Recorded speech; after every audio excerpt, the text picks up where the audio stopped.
بعد تعرفنا على بنية الفضاء ننتقل إلى الأبعاد.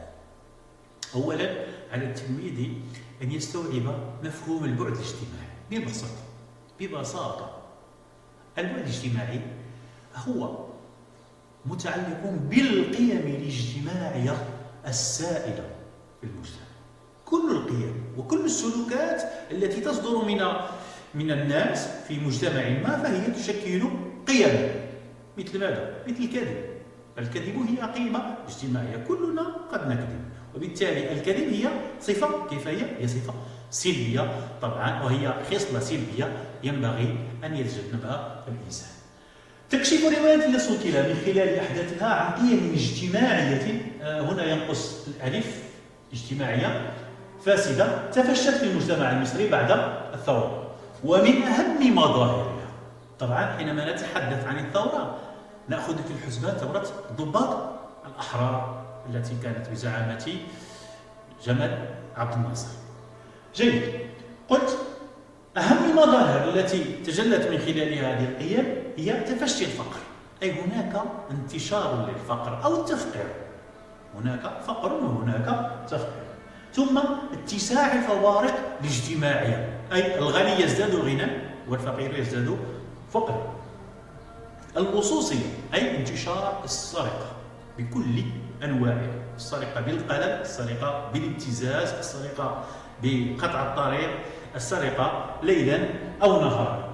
ثم تجارة الممنوعات، شكلت مقهى طرزان بؤرة لتجارة الممنوعات، كل أنواع الممنوعات، مخدرات، ربما هناك دعارة، ربما هناك تجارة الأسلحة، كل هذه الموبقات توجد في هذه البؤرة، أي انتشار تجارة الممنوعات. ثم الدعارة تجسدها النور، ولكن هذه الدعارة علينا أن ننظر إليها من جانب آخر.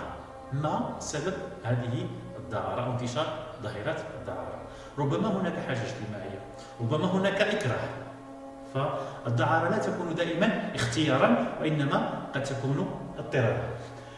أيضا هناك الانتهازية، خصلة انتهازية. الإنسان الأناني قد يضحي بأعز ما لديه من أصدقاء من أجل الحصول على مبتغاه، فهذا إنسان نرجسي انتهازي. وتتمثل قيم الانتهازية في الروايات تحديدا في هذه الروايات في رؤوف علوان، الرجل الذي كان له صديق، ولكن حينما دخل هذا الصديق السجن، أي سعيد مرة، تنكر له بعد خروجه وطلب منه ألا يعود إليه، وهذه قيمة أو قمة الانتهازية. ثم قيم الغدر والخيانة، فالغدر هو سلوك مقيت. الإنسان حينما يحس بالغدر دائما يرغب في الانتقام من الذي غدره. فالغدر والخيانة هما قيمتان سلبيتان تجلتا في عليش سيدا الصبي سعيد الذي خانه وبلغ عنه الشرطة من أجل أن يستولي فيما بعد على أمواله ويتزوج بزوجته، وكذلك النبوية. لاحظوا حتى الاسم هنا فيه كثير من الرمزية، فنبوية من النبوة، والنبوة هي الطور وهي الصدق وهي الإخلاص وهي الوفاء، لكن نبوية هذه هي أنثى خائنة غادرة كانت تستغل الظروف أو اقتنصت أول فرصة لكي تتخلص من زوجها الشرعي وترتبط بصبيه عليش. طبعا وهناك أيضا تواطؤ السلطة.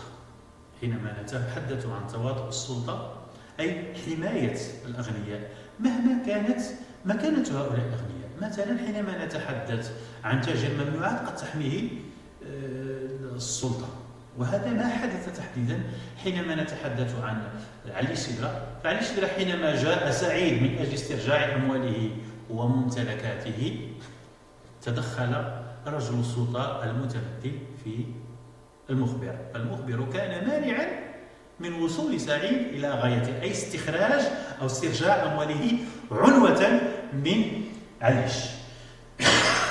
عفوا. تواطؤ السلطة وحمايتها للكبار دون غيرهم. طبعا تواطؤ السلطة يتجلى في المخبر أولا، ثم بعد ذلك في الشرطة التي كانت تطارد سعيد. أنا شخصيا حينما أنظر إلى الشرطة فالشرطة كانت تقوم بواجبها، ولكن من وجهة نظر سعيد فهي تمنعه من تحقيق عدالته بين قوسين، أي عدالته هو، أي كيف كان ينظر إلى تحقيق العدالة من خلال القضاء على الذين غدروا به والذين تنكروا لمبادئه. طبعا هذا هو دور الشرطة. كذلك هناك التحريض والتضليل والنفاق، هذا يتجلى في بعض الصحف. أحيانا الصحيفة تقوم بتضخيم صورة الشخص من أجل تأليب المجتمع عليه، وهذا ما حصل مع جريدة الزهرة التي كان يرأس تحريرها رؤوف علوي. فرؤوف هذا كان يضخم من صورة سعيد الإجرامية، وكان دائما يحرض الشرطة على القضاء عليه ويقول إن هذا رجل متعطش للدماء، يريد القتل، لا يريد أن يحترم القانون. وبالتالي كانت هذه الجريدة بمثابة محرض ضد سعيد. إذا كل هذه القيم جعلت سعيد مهران يحس بنوع من الاغتراب في بيته أو في هذه المدينة حيث يعيش.